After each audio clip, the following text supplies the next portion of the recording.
आज की इस वीडियो हम बात करने वाले how will evaluate rag application या फिर रैग सिस्टम हो गया रैग।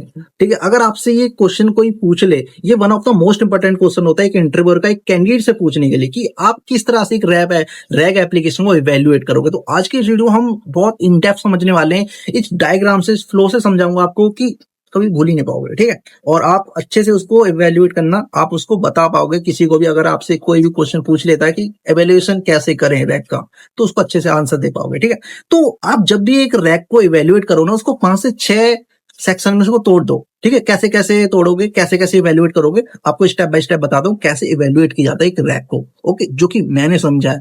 सबसे पहले आप रिट्रीवल इवेल्यूशन करोगे। रिट्रीवल इवेल्यूशन में आप क्या करोगे कि नंबर ऑफ रेलिवेंट डॉक्यूमेंट को क्या करोगे कि नंबर ऑफ के रेलिवेंट डॉक्यूमेंट को आप क्या करते हो, फैच करते हो, रिट्रीव करते हो। ओके, एंड उसके बाद क्या करते हो कि जो नंबर ऑफ के रेलिवेंट डॉक्यूमेंट आपने फैच किए उसमें से कितने एक्चुअली रेलिवेंट है, समझ रहे हो ना। एंड फिर उसके बाद आप देखते हो कि जो रिट्रीव हुए एक्चुअली रेलिवेंट डॉक्यूमेंट रिट्रीव, उसमें से जो सबसे हाईएस्ट है, ठीक है, उसकी जो रैंक है, जो हाईएस्ट की रैंक कितनी है, उसको चीज को देखते हो। अगर यहाँ पे कोई सा मान लो कि फेल्ड हो जाता है या फिर कोई भी चीज अच्छे से नहीं करके दे रहा, तो उसको इम्प्रूव कैसे करोगे। अगर यहाँ पे फेल्ड हो जाता है, अगर पूछ लिया तो यहाँ पे अगर रिट्रीवर में कोई सा फेल्ड हो गया तो आप उसको कैसे इंप्रूव करोगे।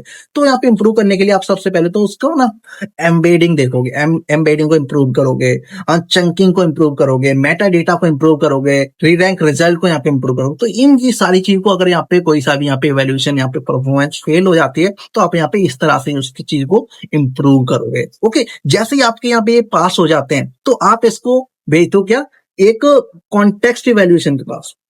ठीक है, ये चीज आपके यहाँ पे पास होगी, फिर आप किस चीज का इवैल्यूएशन करोगे, आप कॉन्टेक्स्ट इवैल्यूएशन का यहाँ पे वो चीज करोगे। यहाँ पे आप चेक करते हो कि जो यूजर की क्वेरी है, उस क्वेरी के बेस पे कौन सा कॉन्टेक्स्ट, मतलब कितना रेलिवेंट कॉन्टेक्स्ट वहां से निकल के आया है उस क्वेरी के बेसिस। एंड फिर यहाँ पे देखते हो कि इसमें से कोई नॉइस तो नहीं निकल के आ रही कि जो यूजर ने क्वेरी करी कुछ अलग से गलत चीज तो नहीं आ रहा है उसमें से फैच हो करके। ठीक है, उस चीज को यहाँ पे देखते हो। एंड रिडंडेंसी की एक यूजर की क्वेरी थी, उसके मल्टीपल रिस्पॉन्स तो नहीं उसमें से निकल के फैच होकर के आ रहे, रिट्रीव होकर के आ रहे, उस चीज को यहाँ पे रिडंडेंसी में यहाँ पे चेक करो। अगर इसमें से कोई चीज फेल हो जाती है तो आप उस चीज को इंप्रूव करोगे। एंड उसके बाद ये सारी चीज पास हो जाता है आपका ये केस, देन उसके बाद आप करते हो यहाँ पे जनरेशन इवेल्यूएशन।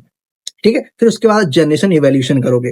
इस तरह से आपने रिट्रीवर इवेल्यूएशन कर लिया, ये सारी चीज चेक कर ली, यहाँ पे रिकॉल करोगे, इसको प्रिसिशन देखोगे, एमआरआर हो गया, हिट रेट को यहाँ पे ये सारी चीज को। एंड कॉन्टेक्स्ट जनरेशन में आप यहाँ पे देख लिया कि रेलिवेंसी चेक करना, करेक्ट कंप्लीटनेस चेक करना, नॉइस तो नहीं किसी में, रिडंडेंसी चेक करना, ये सारी चीज। एंड फिर इसके बाद आ जाता थर्ड में आप क्या करोगे, जनरेशन इवेल्यूएशन की जो यूजर ने जो क्वेरी दी है उसका आंसर कितना करेक्ट जनरेट होकर के आया है।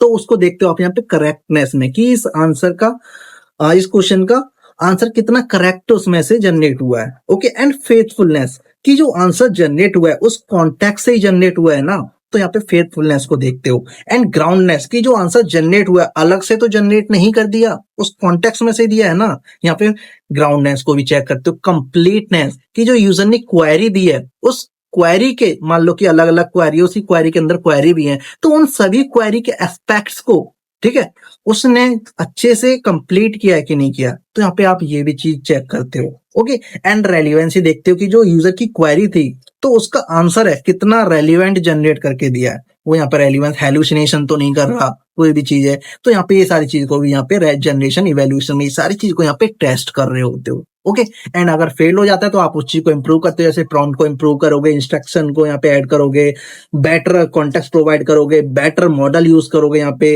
रिड्यूस करोगे हैलुसिनेशन को, एंड एडजस्ट करोगे टेम्परेचर का। ठीक है, अगर आपने 0 पे कर रहे हो तो बहुत अच्छे से उसका मतलब कि फिक्स्ड ला करके देगा, अगर आपने 0.2 कर दिया तो उसका थोड़ा सा अलग से बना करके देगा। ठीक है, थोड़ा यूनिक सा अलग से अलग रहा।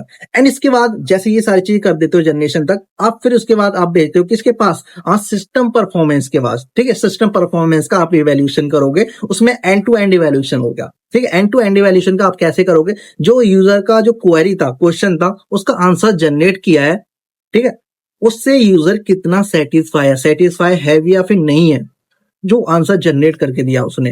एंड टास्क सक्सेस, जो यूजर ने क्वेरी करी है उसका उसने रिस्पॉन्स दिया है कि नहीं दिया, टास्क कंप्लीट किया है कि नहीं, अपना जो क्वेरी के बेस पे आंसर देना होता है। ठीक है, एंड लेटेंसी कि कितना फास्ट उस क्वेरी का उसने आंसर जनरेट करके दिया, और कॉस्ट कितनी लगी उस क्वेरी को करके, क्वेरी के बेसिस पे जो टोकन उसने यूज किया आंसर जनरेट किया, कितने टोकन उसमें लगे, ठीक है, कॉस्ट कितनी लगी उसको जनरेट करनी है उस क्वेरी के आंसर को।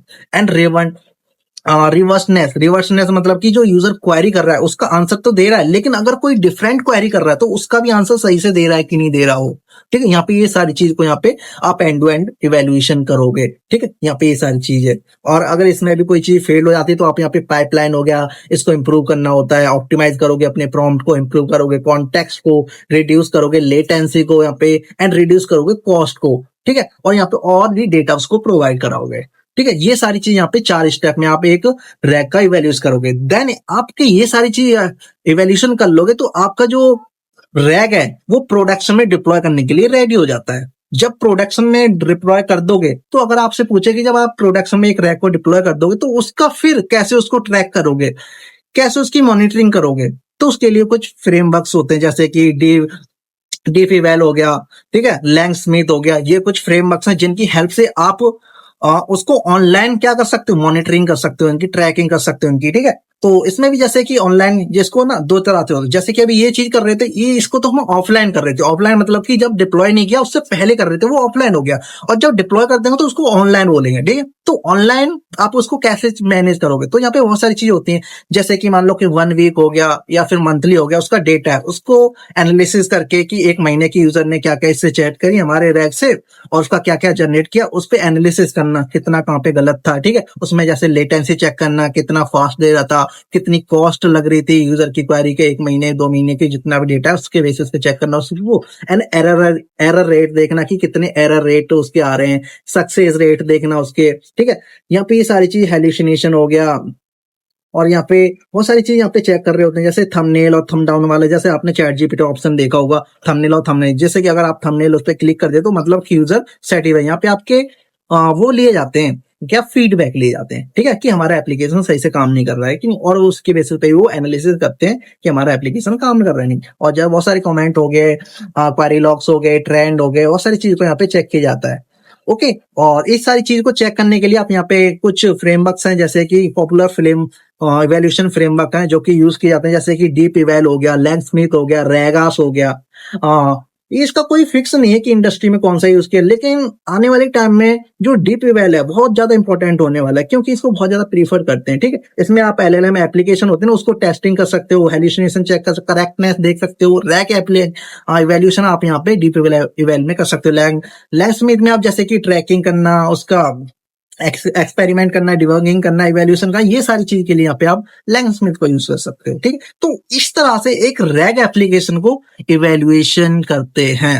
ठीक है, तो अगर आपको इस चीज से समझ आ गया कि किस तरह से एक रैग एप्लीकेशन की, रैग सिस्टम की इवैल्यूएशन की जाती है, तो इस तरह से एक अगर आप इंटरव्यू का एक्सप्लेन कर दोगे कि सबसे पहले रिट्रीवर इवैल्यूएशन करूंगा, उसमें ये सारी चीज करूंगा मैं, और फिर उसके बाद कॉन्टेक्स्ट इवैल्यूएशन करूंगा, उसमें ये सारी चीज करूंगा, एंड फिर उसके बाद जनरेशन इवैल्यूएशन करूंगा, उसके बाद ये सारी चीजें करूंगा उसमें, एंड टू एंड इवैल्यूएशन में ये सारी चीजें करूंगा। इस तरह से आपने एक इंटरव्यू को एक्सप्लेन कर दिया, वो समझ जाएगा कि आपको इसके इन डेप्थ नॉलेज है।